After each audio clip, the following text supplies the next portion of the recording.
Broadcast is now starting. All attendees are in listen-only mode. Welcome and thank you all for joining us today on our third webinar, ISO Simple, a plain English guide to ISO 55000 with Simon Smith, part of the AMCL USA webinar series. My name is Andres Nova, your moderator. Due to the amount of attendees today, we'll be answering key questions at the end of this presentation. Today, we're not enabling the hand-raising option. Instead, type your questions in the questions box at any point during the presentation. If we are unable to answer your questions due to time restraints, we will answer the rest by email after the presentation. I am available to walk you through any technical difficulties through the chat box. Note that you can switch from computer audio to phone audio on the GoToWebinar panel if you're having any trouble with audio. I will now hand it over to Simon. Thank you, Andres. And hello, everybody. I trust that the technology is working okay and everybody can hear me fine and see me fine. Welcome to the third webinar in our summer series of webinars. If you've missed the first two, I'm afraid you've missed out on some really good stuff from my colleague Ruth Woolsgrove. But not to worry, there are 4 more to go, including the content I'm going to talk you through today. So on Thursday, my colleague Brian Tensitoff will be talking about advanced asset management for state DOTs. Next week, I'll be back again to talk about taming the beast and how to make your EAM system work for you.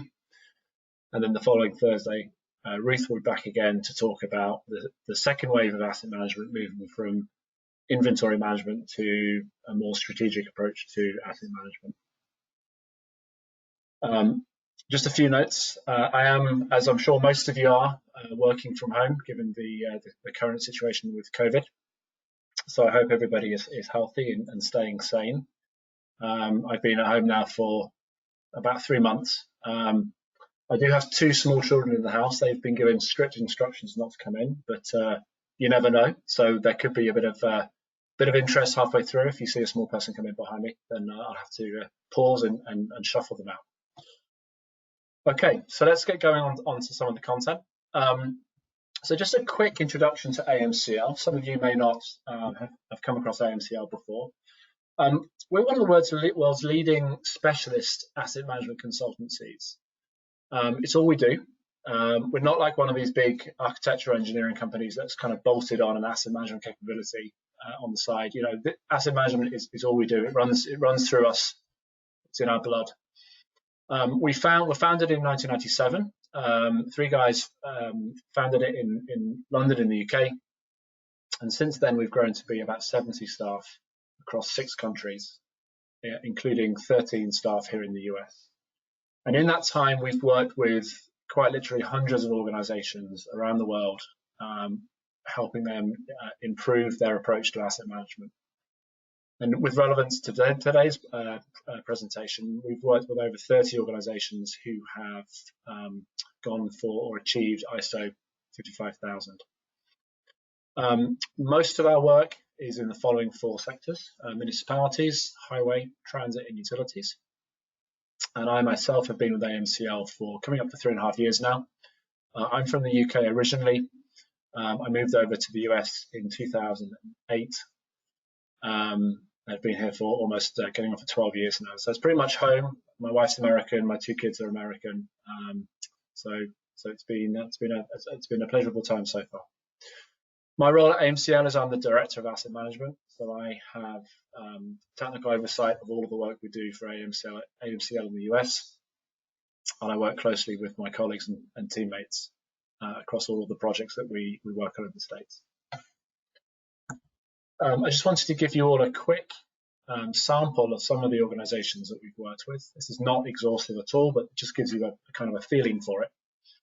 As you can see, some of the biggest, most high-profile asset-intensive organizations in the world we've worked with. And one of the things that attracted me to AMCL when I was considering my next career move was this idea that AMCL, because it works across countries, across sectors, it really, really gets a great understanding of good practice, lessons learned, things that didn't work so well, cross-sector, cross-geography, and it's really able to apply those lessons and good practices around the world and between different clients. So let's get on with the main event, which is ISO Simple, the why, the what, and the how. And this is all based upon a plain English guide to ISO 55000 that myself and a colleague wrote about a year ago. So I'm going to talk a little bit about why you might even consider going for ISO 55000 in the first place and why you might not. I'll then talk a little bit about what are some of the key concepts in ISO 55000, and then how would you get to certification if you chose to do so. Before I go any further, I'm going to open a poll. So Andrew, if you could at this point open the poll, and we'll leave the poll open to the end of the webinar. And what it's a very simple one question with multiple choice answers around just to gauge the level of interest that your organization has with ISO 55000. And I'll talk through the results at the end. Maybe some interesting things will come out from it. So that poll should be open right now. Okay, so let's talk about why. Why would an organization go for ISO 55000? So, so far, or as of June, as of this month, 277 organizations around the world have self-declared that they have achieved ISO 55000 certification. So this is not exhaustive, because it is, like I said, it is self-declared. But there's an interesting spread here. So I pulled this data from the ISO website, and I've just run it through a pivot chart to create these graphs. So you can see Japan and Australia leading the way in terms of the number of certified organizations, with Netherlands in close pursuit. The US is down there with 7 organizations. 12 months ago, that was about 4. So it has increased in that time. And there's a long tail. There's a number of countries out there that have just got 1 or 2 organizations that have achieved ISO certification. And I'm sure there's a PhD thesis in there somewhere as to why Japan is up front. In terms of sectors, so on the bottom, you can see water, wastewater, electrical is where the majority of the certified organizations sit. Facilities management is another big area, along with general infrastructure and transport. In terms of the 7 organizations in the US who have achieved ISO certification, here they are on the right-hand side. The AES in Puerto Rico, the New York Power Authority, NYPA, Sodexo, which is a facilities management company looking after one of the university campuses, PG&E Gas, University Health System, Atlanta Airlines Terminal, and then MARTA, the transit agency in Atlanta as well.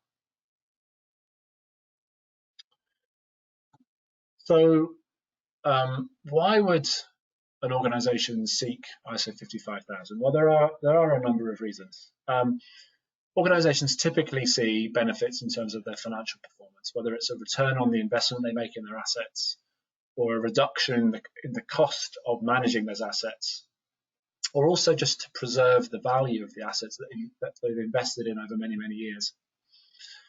They often also see the ability to make more informed asset investment decisions, the ability to improve the decision making on what you're going to invest in, where, and when. It also leads to more improvements in how you as an organization can manage your risk, which can protect against financial loss, asset failure, etc. And often a reduction in risk can lead to the opportunity to lower your insurance premiums as an organization. Improve performance, whether it's asset reliability or functional performance. The ability to demonstrate social responsibility, efficiency, whether that's the improvement to the efficiency of your processes or the breaking down of organizational silos. These are all ways in which achieving ISO can improve the efficiency of your organization. Sustainability, it helps you manage your kind of long-term and short-term impacts to your assets in a more sustainable and resilient manner. And then finally, reputation. Often being able to tell your customers that you are an ISO certified organization and your regulators as well is often a good way to enhance your reputation, because it really just emphasizes that you are a well managed and well run organization that can be trusted with their taxpayer dollars or your regulators funding dollars. Why might an organization shy away from going after ISO? Well, it does require a lot of procedures that need to be documented. As with all ISO standards, it's a fairly document-heavy requirement. It does lead you to be more controlled. It does lead you to be more coordinated and more systematic as an organization, and it does break down organizational barriers. It does force you as an organization to be more cross-functional in nature. Now, you could say that those three things I've just talked about are actually benefits as well, and I think they are. But for some organisations, making that change, particularly moving to a cross-functional and a systematic, controlled way of business, that's sometimes challenging because it's a change, a cultural change, and so you shouldn't underestimate the degree of organisational change that arises from going for ISO. That in itself can be a barrier to some organizations. So that's the why. Let's talk a little bit about some of the key concepts in ISO 55000. So first, let me start by talking about the 39 subjects of asset management and how that compares to ISO 55000. So some of you may be familiar with the Institute of Asset Management and the Global Forum on Maintenance and Asset Management. Those two organizations have worked together to generate what's called 39 subjects of asset management. And those are organized according to the IAM's conceptual model for asset management, shown in the bottom left-hand corner of my screen. So your 39 subjects sit under the 6 different colors of the conceptual model. And it's a very broad, it's kind of asset management writ large, if you will. ISO 55000, by comparison, which was released in 2014, comprises 71 specific shall requirements, which can be considered a kind of a focused subset of the 39 subjects. So that we've done a mapping between the 39 and the ISO requirements, and ISO is definitely is fully mapped to the 39 subjects. But 39 subjects tends to go a bit beyond the ISO focus. And I'll explain why that is as we go through the rest of the presentation. Just a word on terminology. I will be referring to ISO 55000, but actually ISO 55000 comprises 3 documents. So it's a suite of standards. ISO 55000, which is the first document, is just it's a fairly thin document. It just lays out the basic principles and some of the key terminology within the standard. ISO 55001 is where the action is. That's where the 71 shall requirements live. And if you get audited, get certified, it's those requirements that you must demonstrate that you meet. And then ISO 55002 is just some guidelines for if you were to implement the requirements, how you might go about doing it. So what I'll do now, I'm going to talk through some of the key concepts that are in the standard. I'm going to finish at the end of this section with a bit of a breakdown of what are all the requirements and how do they all fit together and work as a single coordinated whole. So the first key concept to talk about is the asset management system, this concept of an asset management system. And really, ISO 55000 is all about the asset management system. So what is an asset management system? Well, it's not an IT system. It's not your EAM system. It's a business management system. So the diagram on the left, it comes from the ISO standard, so you've probably seen this one before. At the heart of your organization, you've got the asset portfolio. Surrounding that, you've got the asset management system, which is an interrelated or interacting set of elements, which are there to do 2 things. One is to establish your asset management policy and objectives, e.g. what it is you're trying to achieve, and then puts in place the processes necessary to help you achieve those objectives and policy. Surrounding that is the broader kind of discipline of asset management, and this is really where the 39 subjects comes in, and that's about the coordinated activity of your organization to achieve value from your assets. And the value can be defined in however you want to define it. It could be in financial terms, or it could be reputational value, it could be some other type of value. And all of that, of course, is within the overall way that you manage your organization as a whole. So what is an asset management system? What does it look like? Well, the first thing to understand is the asset management system is not bolted onto your organization. It is your organization. It is integral to any asset-intensive organization such as yours. So on the right-hand side at the top, we're showing the stakeholders of your organization, and they have needs and constraints. They might be customers, they could be regulators, could be kind of commercial partners, whatever they are.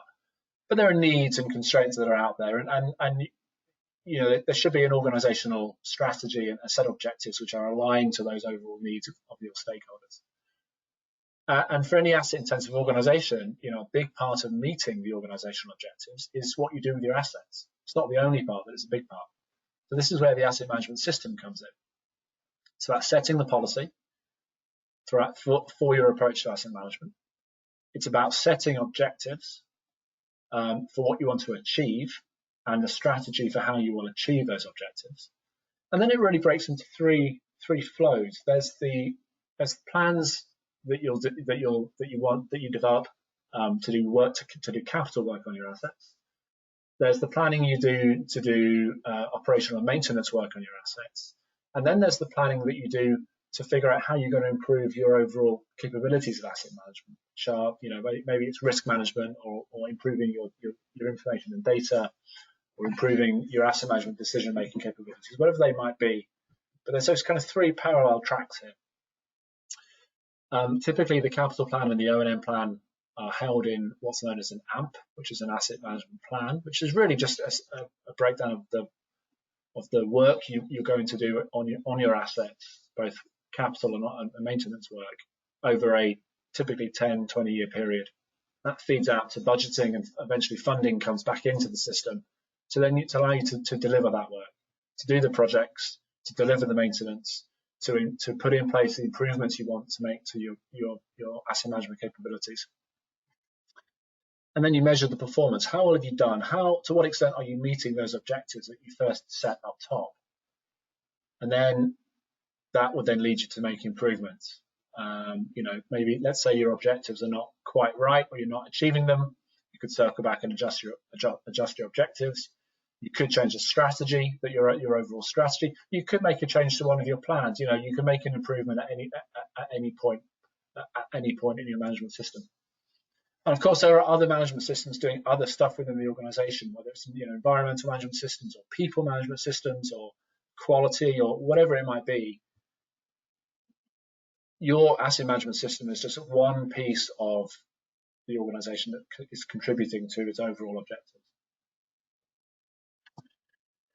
Another key concept is plan, do, check, act. Now, this is foundational to all ISO management systems. Quality management system, environmental management system, security management system, you name it, they're all based on plan, do, check, act. And we've got W. Edwards Deming to thank for this, and sometimes this is known as the Deming cycle. And the idea is it's like a control loop. First of all, you plan what it is you're going to do, then you do it, then you check to see how well you're doing what you said you would do, and then you act or you adjust depending on what you find, and that leads you to then go through another planning iteration. So it's an iterative loop that emphasizes continual improvement, and over time you should iterate and spiral to the point at which you are sufficiently happy with what you're doing. Now, ISO 55000 has multiple of the PDCA loops running through it. There's one overall PDCA loop, which I'll talk about later. But then within each of the major clauses, within the major areas, there are also mini PDCAs running right the way through it. And those are, they're intended to bring control and bring a systematic way of operating to your organization.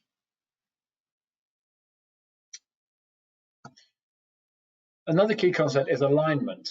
So back to the management system diagram.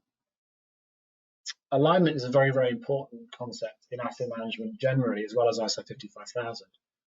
But the basic concept is that whatever it is you're trying to achieve as an organization, you want to make sure that the work you're doing in your asset management system is aligned to that.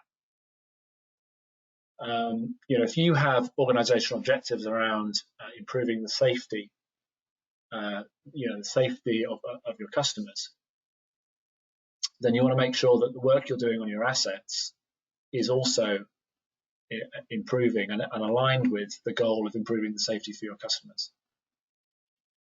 So you want to make sure you've got alignment from what it is you're trying to do organizationally down into your management system with what you're trying to do with your assets.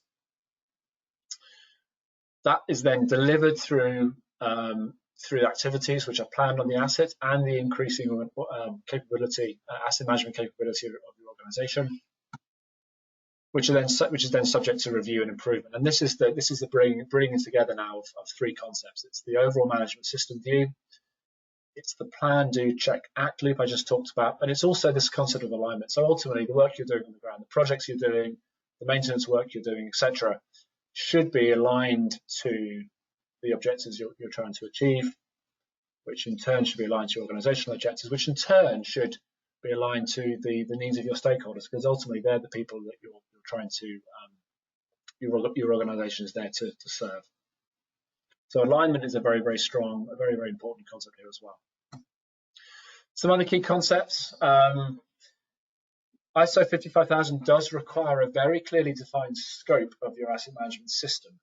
Now, but the good news is it's up to you to define that scope. So typically that means defining the asset types that the management system is managing. You could say it's all of your assets. Many organizations we work with elect to start with a subset of their assets. It's a lower risk approach and it helps you learn lessons as you go. But it's up to you to define it. You can also define what's inside your management system. You could say, actually, we're going to put the capital project process outside of scope. We'll just consider it as an interface coming in. So it really is, it doesn't place any definitions on what you include in your management system, but it does require you to clearly define what is in scope and what is not in scope. Risk management and risk-based planning feature very heavily in ISO 55000. This concept of using risk to support your decision making, to support the decisions and the judgments you're making on your assets, capital decisions, operational maintenance decisions, strategic decisions. It encourages you, and in some places requires you to think about the risks that your organization faces when you're making a choice. ISO specifies what you must do, but it doesn't tell you how. The content's up to you. It says that you must have a policy. It says you must have asset management objectives, for example, but it doesn't tell you what should be in those documents. Again, that choice is yours. So it's very much, it's very, very much designed so it's applicable to any organization. But ultimately, as AMCL is an auditor, an IAM endorsed auditor for ISO 55000, and as auditors, we are looking to see that you're in control of your business, that it is a controlled, organized, systematic approach to operating your business from top to bottom, that you've got processes in place. Those processes are documented by and large, and that your processes are being followed, and that they're being monitored for adherence and performance and subject to improvement. And if you can demonstrate that to an auditor, then you'll take a very big step towards ISO readiness. So I hope all of you are still awake, are still with me. I fear if I go through the detail of the standard, some of you, including me, may drop off. So, but here it is in all its glory. This is the contents page from ISO 55001. But these are the main clauses, starting at clause 4 through to clause 10, and there are a number of sub-clauses, and then within the sub-clauses are the 71 shall requirements, shall statements that comprise the meat of the standard. So I'm just going to talk you through in plain English what these clauses are asking for, and then I'll explain how they all fit together and work as a unified whole.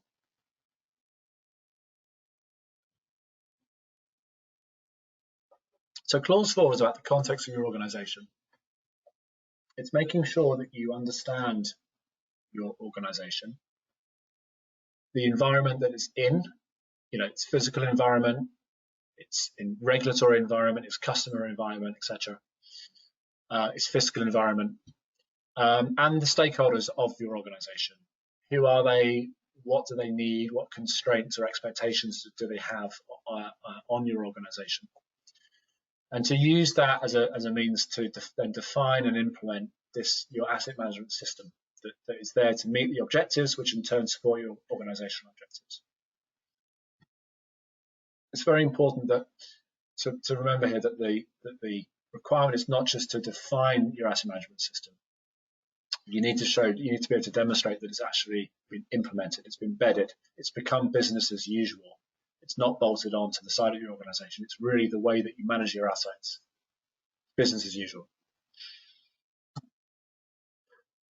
Clause 5 talks about leadership, and I'll touch on leadership in more detail later, but it's very, very important to have committed leadership. Otherwise, ISO is going to go nowhere in your organization. This clause requires you to define an asset management policy and very clearly define the roles and responsibilities for who's doing what within your management system. So who's responsible for writing the policy, who's responsible for defining the objectives, who's responsible for doing maintenance, for example. Clause 6 is then planning. So it asks you to do two things. One is to establish a way of managing risk, typically done through some form of risk management framework. Ask you to define your asset management objectives and the plans you have in place, and to develop plans to achieve them. And remember, your management system is there to deliver your objectives and to deliver your policy. But this is a very, very important clause. Clause 7 talks about support. It seeks to ensure that your organization has enough people to operate the management system, has enough resources, and that the information that the management system relies upon is fit for purpose and under control. Clause 8 is operations. So this is where you're defining and implementing processes to actually implement your plan. So this is your kind of capital procedures and processes, your maintenance procedures, etc., which are there to meet the plan, and the plan is there to meet your asset management objectives. So again, this kind of concept of alignment should be coming through here. Number 9 is when you get to the performance evaluation. So in other words, how well are you doing? Collecting data, measuring things to see to what extent are you meeting your objectives, to allow you to then adjust and make improvements, identify defects or potential defects within the management system, and then identify opportunities to continually improve the management system. So if you're trending away from the objectives and it looks like the objectives are in danger of not being met, let's say you have an asset management objective of improving the reliability of a certain type of asset or a certain asset class, you'd be looking to collect reliability data on the historical reliability data on that asset class, potentially trending it into the future, which will give you a sense of how well you're meeting that objective, and then you can adjust as necessary. Maybe the objective is too ambitious, or maybe you need to change one of your plans or one of your procedures because you're not able to meet the objective as well as you would hope. So that's a very quick run through of the spirit of some of these clauses. So how do they actually fit together and work as a single management system? So this is the most complicated diagram in the pack. So if you can get through this one, you can get through anything. So each of the white boxes corresponds to a subclause on the previous content page. The coloured boxes are some of the major documents and frameworks that you would probably want to include or have developed or have in place for your management system. Some of them are mandatory, like the policy. Some of them are just good practice or recommended.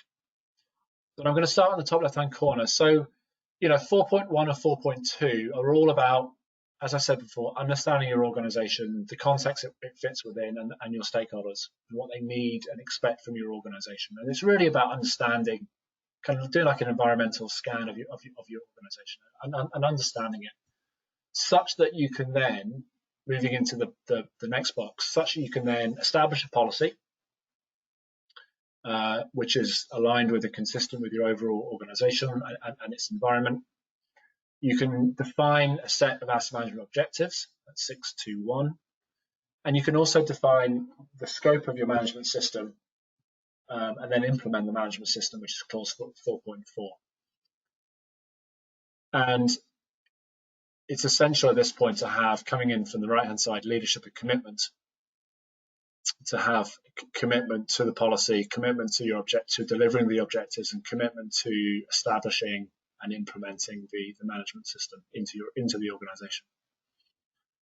Flowing down from 6.2.1 going into 6.2.2 is where you start to put plans in place to meet the objectives. So this is where the AMP lives, for example. This is the work that you intend to do to deliver the objectives you've defined for yourself. Coming in from the left, 6.1, this is around using your risk management framework to help you make risk-based decisions on the plan. So what are the risks you take on, or you're exposed to as an organization, and how might that shape the plan or the work you need to do when you're trying to deliver your objectives? And when you're choosing between two different alternative plans, what are the risks that you face from those? And that can help you make a decision. Moving across into the middle box, the support processes. These are all the things that we're there quite literally to support your management system. So you need, box 7.1, you need the right number of people. People and equipment to meet the objectives, to do the work. 7.2, those people need to be competent or sufficiently competent to do the work that's being asked of them. And 7.4 and 7.3, they need to be aware of asset management. They need to have an understanding of the management system, not in depth, but enough to understand their place in it. And of course, that comes from communication. Communication is a big part of this, out to all of your stakeholders. 5.3, just to the left there, is around the roles and responsibilities for the management system, which then feeds into the resources you need to put into those roles and give them the responsibilities to do work. Moving across to the operational area, so 8.1 is around the defining and implementing the processes, the operational processes for meeting the plan. And I touched on this earlier. Your capital procedures, how do you deliver capital projects? Your maintenance procedures, how do you maintain assets in such a way that you can enact the plan you've set for yourself. Some of that is that there's requirements for 8.3 around outsourcing. ISO 55000 understands that many organizations choose to outsource part of their asset management system. You might choose to outsource some elements of maintenance, some elements of operations. Some organizations even outsource some of the capital work, and that's fine. But ISO requires that you have that outsourcing work under control, and that the outsourced provider is also subject to the requirements of your management system and is doing things in a controlled, systematic way for you. Moving across to review, 9.1. This is where you're monitoring, measuring, and evaluating the performance of the work you're doing, both of the work you're doing in-house in 8.1, but also evaluating the work that your vendors or your outsourced entities are doing for you in 8.3. That then feeds into management review, typically done at a senior level, but actually can also occur at multiple levels within your organization. It's about using the data you've gathered, the measurement data you've gathered, to make informed decisions about how well you're doing. 9.2, feeding into that, internal audit. There's a specific requirement that your management system is subject to internal audit. And for many organizations who have an internal audit department, this is just a pretty simple request to them to expand their audit program to include the requirements of ISO 55000. Feeding into the bottom, preventive action, non-conformity. This is around picking up defects or things that are going wrong, feeding them in. And then going around the loop to 10.3, implementing continual improvement processes. And then when you put in place any changes, you want to do it in a controlled way and subject to risk assessment. So you can just see from this that there's a plan, do, check, act loop flowing right the way through there, from top left, clockwise round again. So how would you get to ISO 55000 certification? So I do want to talk briefly about this concept of should you just, some organizations just choose to align with the requirements, some choose to comply, and some choose to go ahead and certify. Now, as you're proceeding through time and you're beginning your journey, and you're over time you're beginning to align more and more with the requirements of the standard. The benefits you get as an organization will begin to creep up and grow. But over time, they'll start to flatten off. As you get closer and closer to being fully compliant, the rate of benefit increase will flatten off. You then could choose to be certified. Now, there's a small potential uptick in benefit for being certified. It could be, if your stakeholders particularly value certification, then it will give you a small amount of benefit. One of the biggest benefits we see for certification is it's really kind of the burning platform. Without the goal of certification at the end, organizations can sometimes drift. And then you've got a choice. Once you've been certified, or once you've achieved compliance, you can then go on and continue exploiting the management system and the control it brings you to continue delivering value to the organization. Or some organizations may let it lapse, and then they'll slowly see a drift off in benefit. So if you're going for ISO, there's a few things to put first. I can't stress this enough. Leadership, commitment, and understanding is essential. Without the commitment of your senior leadership, this ain't going to happen. Because at heart, it's a big organizational change project, and you can't do it without top level buy-in. You need to define effective governance. So who is making the decisions in your management system? Who is approving your plans? Who's approving your objectives? Who's making a decision on whether the degree to which your objectives are being met is sufficient or not? It's very important to have a good governance framework in place, and everything else kind of flows from there. You've got to define the scope. That's something I talked about earlier. It's very, very important you do that first. It helps you keep it boxed in and focused. Stakeholders are very important. You need to know who in your organization is involved, and develop a stakeholder management plan to get them engaged in a controlled, measured way that works for them. It's important to understand the document hierarchy. There are a lot of documents within ISO 55000, and understanding how they all fit together is important. And understanding the relationship of one to the other. And then in terms of documents themselves, the policy is a very, very early document you want to develop, along with your objectives and your strategic asset management plan. And that really will then set you going, and then you can go from there into some of the more detailed areas of work within the requirements. So just in beginning to close out here, how does an organization go for certification? Well, there's a period of preparation, of course, and then you have your audit. Once you've achieved certification, you're then subject to what they call surveillance audits, which sounds a bit sinister, but it's kind of an ongoing check once a year to make sure that you are still compliant with the requirements. And then every 3 to 4 years, you require recertification against the another certification audit against the requirements. In terms of the audit itself, it's a two-stage audit. Stage one is typically performed at HQ, if you will, where the auditor will come in and try to understand your management system, understand the documents that comprise it, the procedures that comprise it, understand how it all fits together. They'll be looking at evidence. They'll be doing interviews. You'll be given the presentations, discussions, etc. And after stage one, you can make a decision on whether to proceed to stage two or not. And if there was a lot of problems unearthed at stage one, you might decide to delay or to altogether abandon your stage two. Stage two is where the auditor then goes out into the field and is looking to find evidence of whether the processes in the management system are being systematically applied. So if you're going out to one of the maintenance depots, are the guys there following the procedures that you've defined in your management system? And that's a bit harder because it's a bit less controlled. They could, in theory, go and talk to anybody on site. But assuming that all goes well, then the auditor would make a recommendation to ISO that you would be eligible for a certificate, and it would be issued by ISO. The audit will typically come back with a couple of things: major non-conformities, minors, and then observations. And if you have typically one or two majors would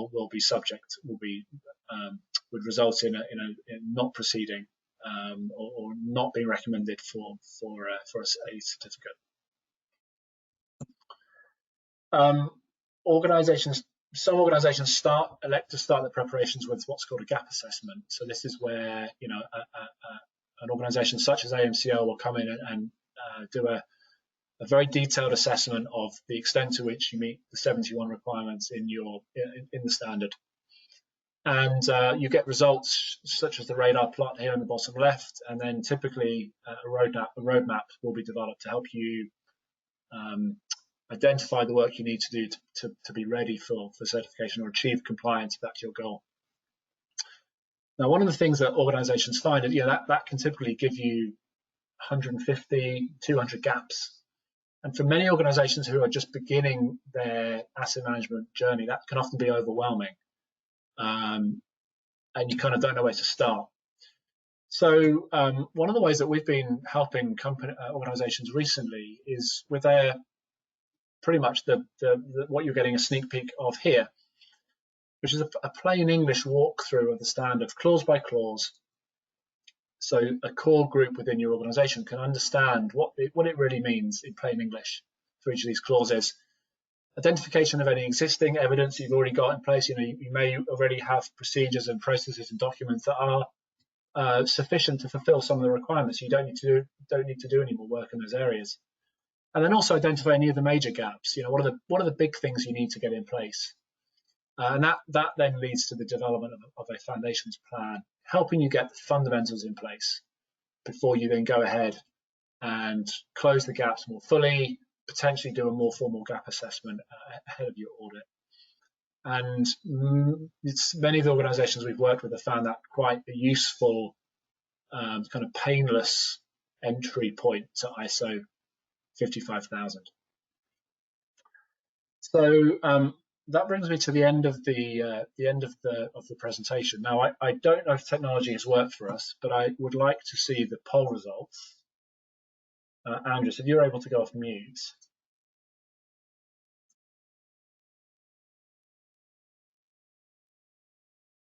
Andres, can you hear me?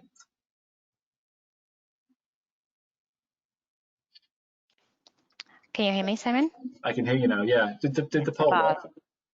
It looks like there was a glitch there with the poll earlier, where everybody's typing their questions for Simon. I have one first question here for you, Simon, and I can open the poll right after this. This is from Christopher. Do you have a recommendation for an electrical utility company that has a successful and well-established company asset management program in place? I would like to reach out to them for benchmarking. Could you, Andres, could you just say that one more time? This is from Christopher. Do you have a recommendation for an electrical utility company that has a successful and well-established company asset management program in place, and that person would like to reach out to them for benchmarking?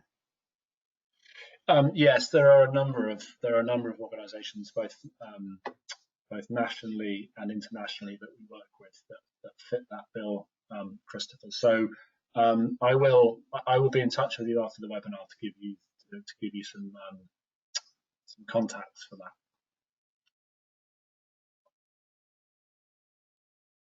Perfect. And I have Brian here asking, what are your thoughts on ISO 9001 dropping the element of preventive action from section 10, but 55,000 keeping it? Well, that's news to me. I didn't realize that 9000 had dropped the preventive action requirement from that area. Yeah, I mean, so that's a. If I go back up to the diagram, just for those of you who have not memorized all of the clauses. So the question is referring to clause 10.2 in ISO, which is around preventive action. So this is around, let me start by saying comparison. So 10.1 is around identifying when things have gone wrong. So, how do you deal with asset failures, for example? How do you deal with a process that is not being adhered to? That's when things have already gone wrong and you need to take corrective action.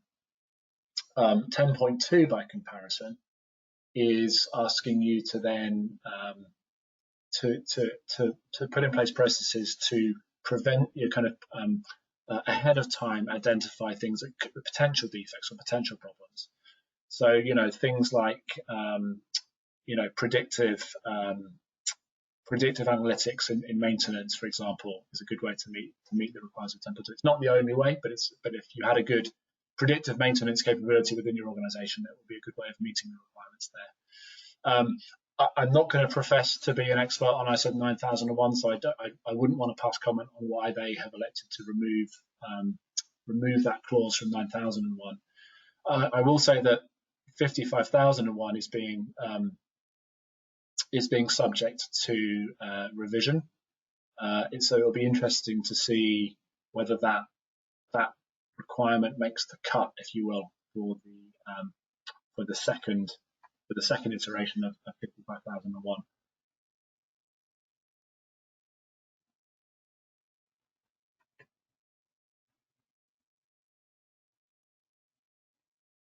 And any other questions? Of course, the poll is working. You let me know whenever you'd like me to close it. Everybody should be able to see a poll up. I have another question for you, and this is from Ahmed. And his question is, can you talk a little bit more about the asset management document hierarchy? How do you link other programs' documents to your asset management document hierarchy? Yeah, thanks, Ara. That's a good question.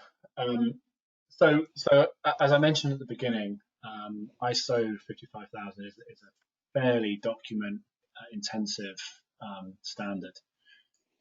And so what it's asking you to do is understand or identify what are all the documents that you need to have in place to meet the requirements. And some of the documents I'm showing on this diagram in the top right hand corner, not all of them, some of them.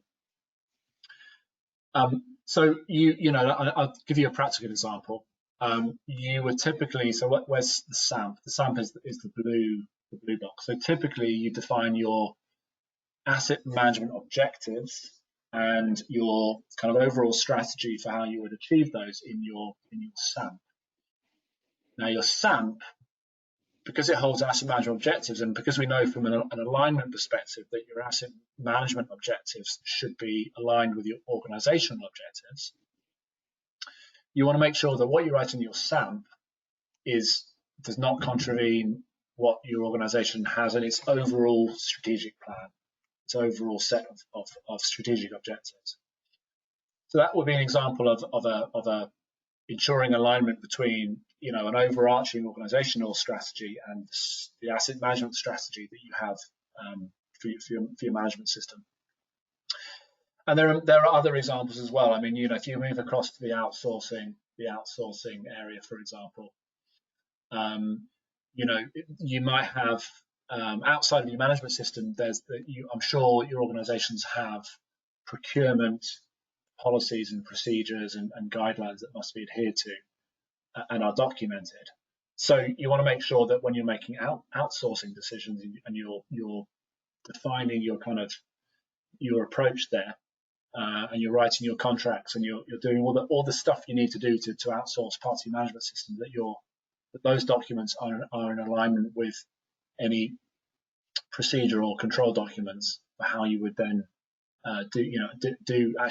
execute the outsourcing itself. Those are just two examples. That there are many more. But it's really about being systematic. It's about thinking through. I mean, my recommendation would be to think through each of these boxes. Think through what are the documents you will be writing or would need to write. What documents or procedures are already out there that your organisation has, and then you can just start drawing lines and figuring out, okay, well, this one connects to this one, and this one connects to this one, and that's a good starting point to figure out some of the relationships between some of the documents. Great. I have another question for you, Simon. This is from Carmen. What is what if my leadership is not supportive of ISO 55000? What's the best way to convince them? Well, that's the $1 million question, isn't it? I mean, I think the benefits. If I go back up to the benefits slide, just go up. Bear with me a second. So I mean, speaking in terms of benefits can sometimes be helpful. I think, well, there's two sides to this. There's clearly articulating the benefits that could be in place or could be achieved from going for ISO. And also talking in terms of what are the risks that you avoid or you can minimize from doing it. So yeah, there's kind of positive stuff, positive things you can achieve, but also there's negative consequences that you can avoid. Whether it's the slow degradation of your asset value because you're not maintaining your assets well enough, whether it's the more the more informed investments that you want to make, so you're spending the money wisely in the right place in a way that is aligned with your organizational objectives. I think there's kind of two sides to that benefit coin. I think the other thing, if I'm also being honest, is I think you need to have a very frank conversation with them about what it would mean from an organizational change perspective. That it would result in more cross-functional working. It would bring control to your organization. It would make your organization more systematic. And that may that may be something they don't want to do. I'd be surprised. But it may be something that they don't want to do. So, yeah, unfortunately, there's no silver bullet. I mean, one of the things AMCL has done many times is executive briefings. So we go in and we talk to top management within your organisation and talk through, what does it mean in practice? What would you really be letting yourself in for? What are the benefits you could have hoped to achieve? What's the investment needed to do to get there? And just have a bit of a frank discussion about it, and ultimately, if they're not going to go for it, then there's not much you can do. But if you want to, get in touch. If you'd like us to come and have a talk to your executives about it, just let me know. Thank you, Simon. And we have room for one more question. This is from Wendy. Can you recommend a community of practices that can help us with benchmarking, peer exchanges, and other resources? I certainly can.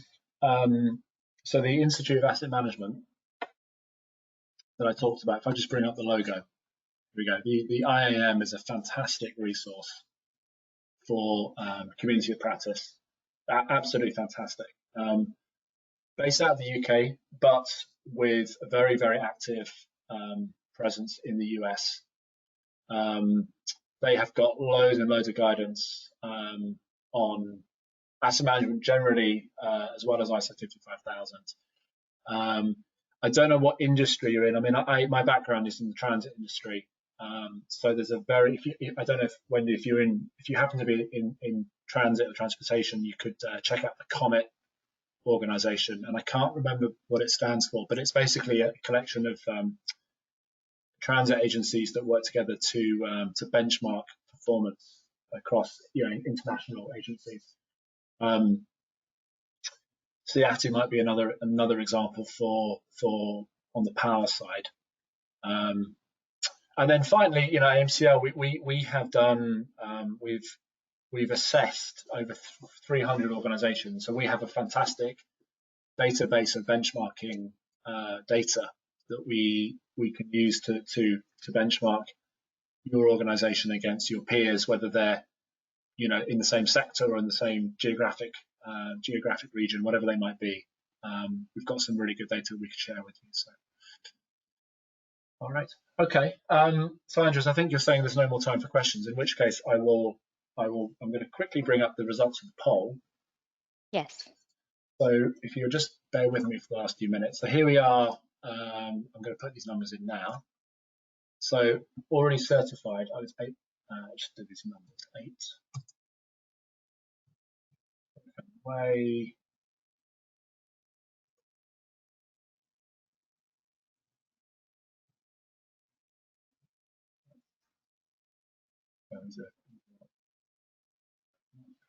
I can see the results on the screen. Oh, you can already see the results. Of course I can. Everybody can see that. Okay, good.